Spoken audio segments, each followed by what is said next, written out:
ইব্রাহিম আলাইহিস সালাতু ওয়াস সালামকে নমরুদ যখন আগুনের ভিতরে ফেলাইল, ব্যাঙ বারবার পানির ভিতরে লাফ দেয়, পানি ঢোক গেলে উঠে আবার আগুনের দিকে প্রস্রাব করে। এই ব্যাঙের পানির পরিমাণ কত! এতটুকু পানি আগুনের কাছেও যায় না, আর এতটুকু পানি দ্বারা এত বড় বিশাল প্রকৃতির আগুন নেবেও। আবার পানি শেষ, আবার পানির ভিতরে লাফ দেয়, আবার পানি ঢোক গেলে উঠে আবার আগুনের দিকে প্রস্রাব করে।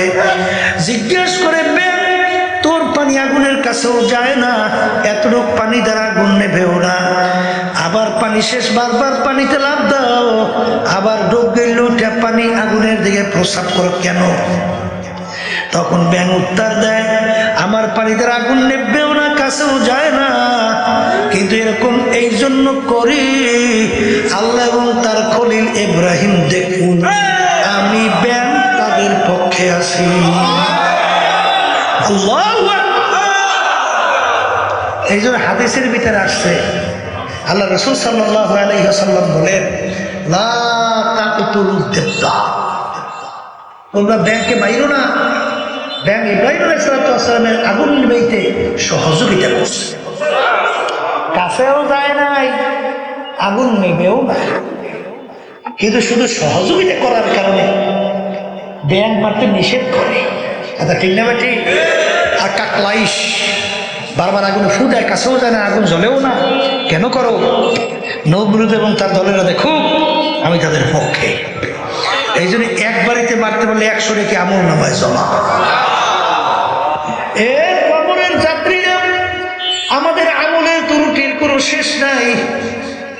আমার মালিক যদি দইরা বসে, এটা কেন করছিস, উত্তর দে, সামনে যা। এই জন্য মালিকের কাছে দোয়া করতে হবে, হে আমার দয়ার মালিক, আপনি আমাকে হিসাব দান করে। সহজ হিসাব। কি নিয়ে আসছো?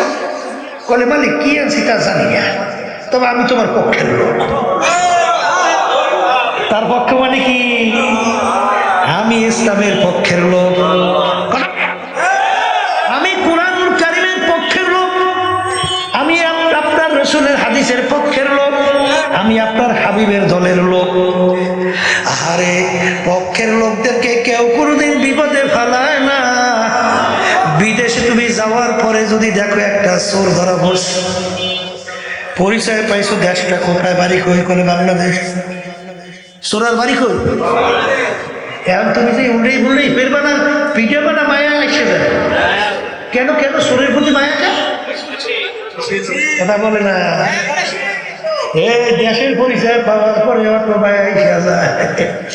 আমার মালিক যখন পরিচয় পাইবে যে আমার পক্ষের লোক, গুনার অভাব নাই, মালিক বলবে যা যা যা যা যা, আয় আয় আয়, আমার কুদরতি কোলের মধ্যে আমার পক্ষের লোককে আমি জায়গা না দিয়া পারবো না। পর্দার মা বোনেরা, কিয়ামতের ময়দানে পরিচয় দেওয়ার জন্য মালিকের দরবার, মালিক আমি আপনার পক্ষের লোক, এইটা বলতে রাজি কে কে আছে? সবাই উঠা, আল্লাহ দেখো, আল্লাহ আপনি কবুল করে। আলহামদুলিল্লাহ, বসে। যেই মামলার তদবির নাই তার কোনো খালাস নাই। আল্লাহ রাসূল সাল্লাল্লাহু আলাইহি ওয়াসাল্লাম অল্প বয়সে তার দাড়ি মোবারক পাইকে গেল, পিঠ মোবারক গুজা হয়ে গেল। সাহাবায়ে কেরাম বলে, আল্লাহর রাসূল এত অল্প বয়সে আপনার দাড়ি মোবারক কেন পাকলো, আপনার পিঠ মোবারক কেন গুজা হইল? আল্লাহ রাসূল বলে, এ আমার সাহাবারা, আমি রাসূল যা দেখি তোমরা তো দেখো না, আমি রাসূল যা জানি তোমরা তো জানো না। আরে আরে কোরআন যারা 5 ওয়াক্ত ঠিক মতো নামাজ পড়ে না, বেরোজগার যারা ঠিক মতো রমজান মাসে রোজা রাখে না, যারা আল্লাহর হুকুম পর্দা ফরজ মানে না, যারা হজ যাকাত আদায় হওয়ার তৌফিক হওয়ার পর আদায় করে না, আর যারা সুন্নাত তরিকায় চলে না, এক কথায় যারা আল্লাহর হুকুম অনুযায়ী আমার তরিকা অনুযায়ী চলে না, তাদের ব্যাপারে আমার মালিক যে আযাব গজবের ঘোষণা করছে ওই 1 সেকেন্ডে আযাব সহ্য করার শক্তি কোন আমার উম্মতের নাই। এই জন্য আমি রাসূল আমার উম্মতের চিন্তায় আমার দাড়ি মোবারক পাইকে গেল, আমার পিঠ মোবারক গোজা হয়ে গেল। কবরের যাত্রীরা আল্লাহ রাসূল সাল্লাল্লাহু আলাইহি ওয়াসাল্লাম তার নিজের চিন্তায় কিন্তু দাড়িও পাকে নাই, তার পিঠ মোবারক গোজা হয় নাই। তোমার আমার চিন্তা আল্লাহ হাবিবের দাড়ি মোবারক পাইকে গেল, পিঠ মোবারক গোজা হয়ে গেল। আর ডাক দিয়ে বলে রব্বি হাবলি উম্মতি, রব্বি হাবলি উম্মতি। এই জন্য আমার ভাইদেরকে বলবো, পর্দালে মা বোনদেরকে বলবো, বাজার মুসলমান বলতেই কিন্তু মন চায় গুনার থেকে ফেরবে, নেকের কাজ করবে, আল্লাহর হুকুম নবীর তরিকা অনুযায়ী চলবে। আরে এরপরে নেকের পাল্লা ভারী কইরা গুনার পাল্লা হালকা নিয়া তারপর দুনিয়া থেকে বিদায় নিয়ে কবরে রওনা করবে। কিন্তু বাজাররা দুনিয়া এমন ভাবে শয়তান তোমার আমার সামনে উপস্থাপন করে, কোরআনুল কারীমের ভিতরে আমার মালিক বলেন এত সাজসজ্জা এত কৌশল কইরা তোমার আমার সামনে উপস্থাপন করে, ওদিকে তোমার আমার নজর গেলে তোমার আমার দেহ মন ওদিকে ঝুইকা যায়। আমি বলিনি, আল্লাহ বলছে, কথা বলে না। এখন আমার বাজানদেরকে বলবো, শয়তান এবং নাফস আম্মারা মানুষ শয়তান থেকে বাঁচার জন্য আমার মালিক তোমাকে আমাকে হুকুম করছেন ওয়াকুনু মা'আস সাদিকিন, তোমরা সাদিকিন বান্দাদের সঙ্গী হও। সুহবাতে সালেহ তোরা সালেহ কুনাদ, সুহবাতে তালেহ তোরা তালেহ কুনাদ, এক জামানা সোহবতে বা আউলিয়া বেহতারা সাদ সালে তাআত বেরিয়া গেলে খুশবু এদার হাম্মামে রোজে রসিদাল দাস্তে মাহবুবে বাগাস্তা। সৎসঙ্গে স্বর্গবাস, অসৎসঙ্গে সর্বনাশ। সবাই মুখ খুলে বলেন, বলেন বলেন বলেন। আল্লাহর বান্দারা, এই একটা নামাজির সঙ্গে চললে লোকটা কি হয়? ওই দেখেন আপনারাই উত্তর দেন নামাজি হয়। হ্যাঁ, এই একটা জাকিরের সঙ্গে চললে কি হয়? হ্যাঁ, বাস্তবতা আছে না নাই? আমি ভুল টুল বলি? হ্যাঁ, আল্লাহু আকবার। এই একটা সৎ ব্যক্তির সঙ্গে চললে কি হয়? আর তুমি যদি একটা মিথ্যুকের সাথে চলো, হ্যাঁ, বাংলাদেশে এখন মিথ্যার ফৌজদারি চলছে না? আমাদেরকে জোর করে আওয়ামী লীগের দালাল বানাইবে। কি শোনেন না, শুনুন, মিথ্যা না সত্য? কেমন মিথ্যা? এখন রাত্রে দিকে ও দিন কয়, এইটা যেরকম মিথ্যা তার চেয়েও কঠিন মিথ্যা। এইটা কথা হয় না, আছে না নাই? ওদিকে দেখেন জাহান্নামের চিন্তা নাই, পরকাল চিন্তা নাই, ক্ষমতার লোভে, সম্পদের লোভে, টাকার লোভে এইভাবে মিথ্যা কথা বলতেছে। এদের সঙ্গে চললে ওদের দলীয় লোকরাও তো এই কয়। আমি ভুল বলছি? হ্যাঁ, আল্লাহু আকবার। এই ওদের সঙ্গে চললে দেশের টাকা পাচারকারী হয়, ওদের সঙ্গে চললে চাঁদাবাজ হওয়া যায়, ওদের সঙ্গে চললে মায়ের কোল সন্তান হারা করা যায়। শোনেন না সেদিনকে এখন জেলের মধ্যে আছে বরিশালিয়া, ওই যে একটা আর্মি দিয়া আহসা নাকি জেলের মধ্যে আছে না, ও একার হাতে নাকি 1000 মানুষ মারছে, একা। তাও আবার পিস্তল মাথার কাছে ঠেকাইয়া তারপর গুলি করতো। কলে ব্যাপার কি? মাথার কাছে পিস্তল নিয়ে গুলি করো কা? কলে যখন মগজে রক্ত বের হয়ে আমার হাতে লাগে তখন আমার ভিতরে ফিলিংস তৈরি হয়।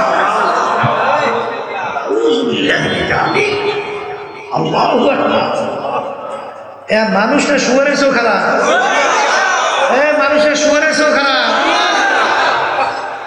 হ্যাঁ, সৎসঙ্গে স্বর্গবাস, অসৎসঙ্গে সর্বনাশ। আগের যুগে মিথ্যা বলতে তবু একটা ভয় পাইত, কথা ঠিক না বেটি? আগের যুগে আদালতের মধ্যে কি কোরআন শরীফ উঠে গিয়ে এইবার সাক্ষী হইতো না, শোনেন নাই? এই আমার বরিশাল পাশে, বরিশাল এই পাশে কাশীপুর, কাশীপুর আপনাদের দেশে কাশীপুর যে ঘটনা আছে, কাশীপুরে সাক্ষী ও শুনছেন না? হ্যাঁ, কাশীপুরে সাক্ষীর ঘটনা কি জানছেন?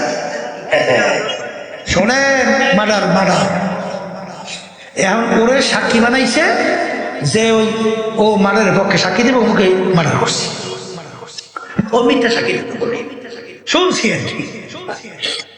এখন জজের সামনে তো দাঁড়াইয়ে কোরআন শরীফ লইয়া এবার সাক্ষী দেওয়া লাগে। এখন কোরআন শরীফে ভয় পায়, কি পায়?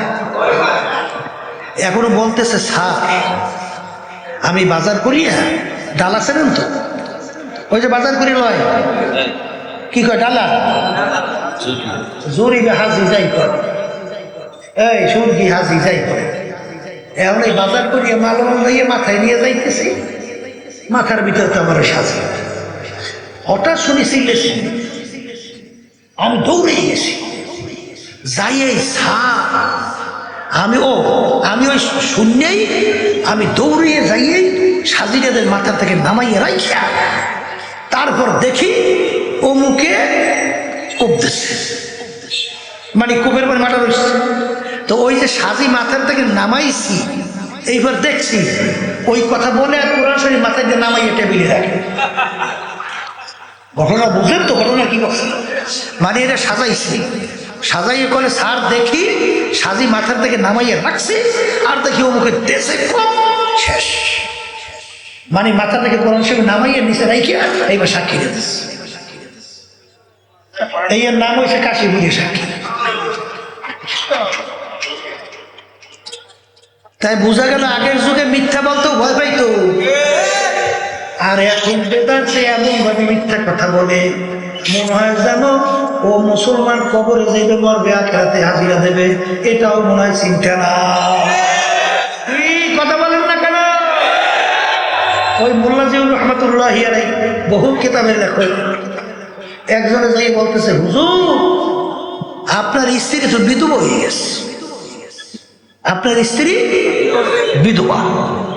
শুনলে হুজুর এমন কান্না শুরু করছে, কাঁদতে কাঁদতে অস্থির। এখন একজন এসে বলে, হুজুর আপনি কাঁদেন কেন? বলে আমার স্ত্রী বলে বিধবা হয়ে গেছে। এখন বেচারে কি হবে? বলে হুজুর বলেন কি, আপনার থাকতে আপনার স্ত্রী বিধবা হয়ে গেল, চলে আসছেন না শব্দ আনে। বলে এই কথাও তো ঠিক, আসলে আমি থাকতে আমার স্ত্রী বিধবা হয়ে গেল। এখন বলতেছো আচ্ছা তাহলে আমি থাকতে তো স্ত্রী বিধবা হওয়ার কথা না, তাইলে যে আমাকে বলছে আমার স্ত্রী বিধবা হে কি মুসলমান না? কি বলছেন কি, সে কি মুসলমান না? সেই রকম মিথ্যা কথা বলছে।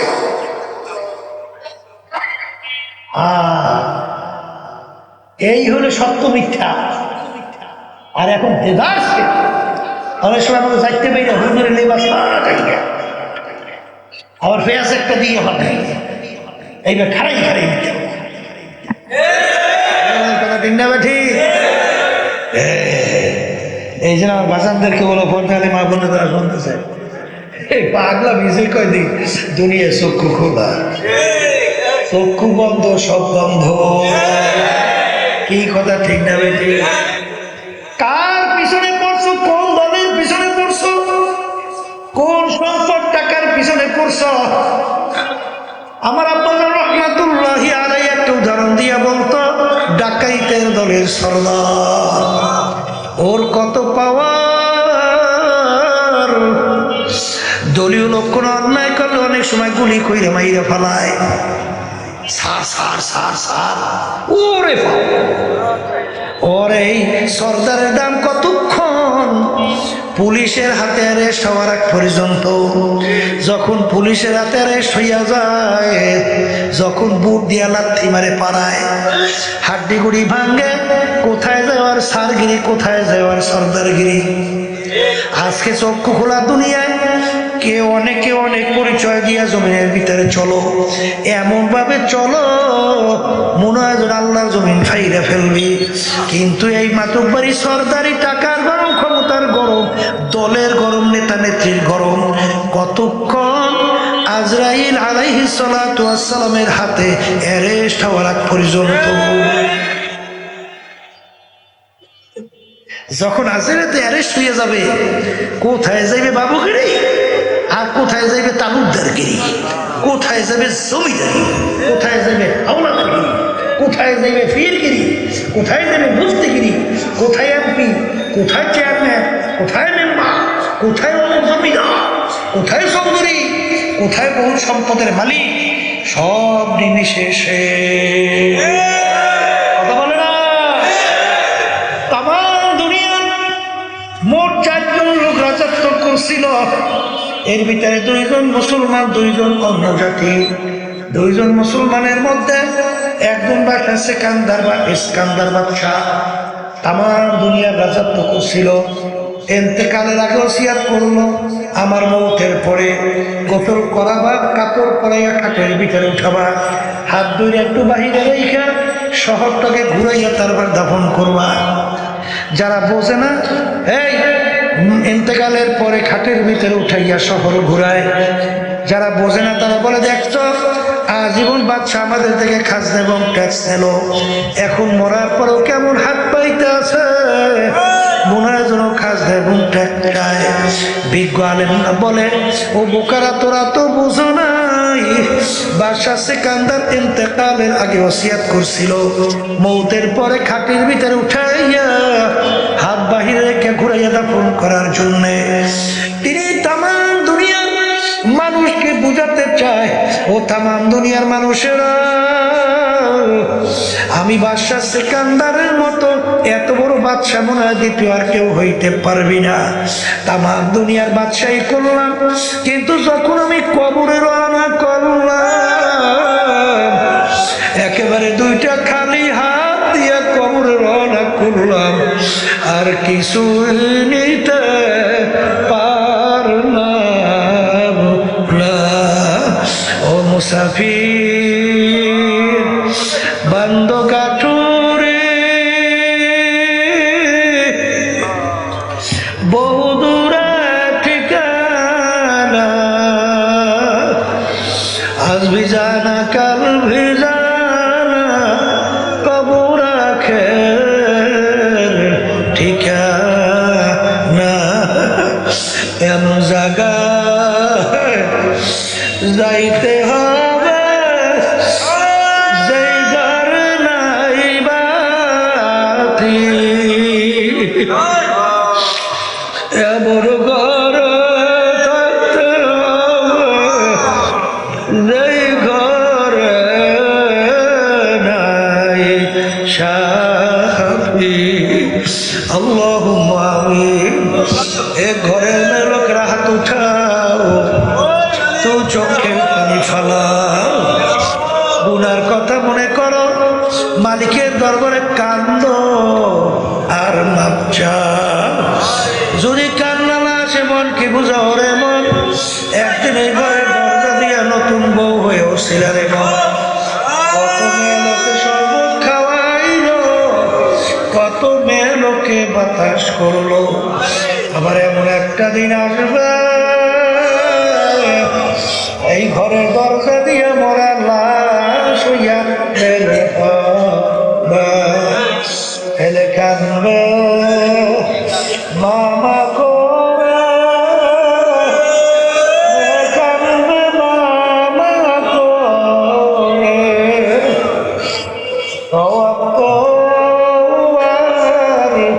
দিবা না। আল্লাহ, আপনি তো এই মাঠের দিকে চাইয়া দেখেন, আপনার বন্ধারা কিভাবে কাঁদবে। বাড়ি আমাদের ছেলেও মরে নাই, মেয়েও মরে নাই, গুনাহ করে বসছি রে, মাফ করে দেন গো মাওলা, মাফ করে দেন। আল্লাহর বন্ধারা জোর করে কাঁদেন, জোর করে কাঁদেন। সন্তান মারা গেলে চোখে পানি আসে, সম্পদ নষ্ট হয়ে গেলে চোখের ভিতরে পানি আসে। তোমার আমার গুনার কারণে জাহান্নামের আগুন জ্বলছে, ওই জাহান্নামের আগুন চোখের পানি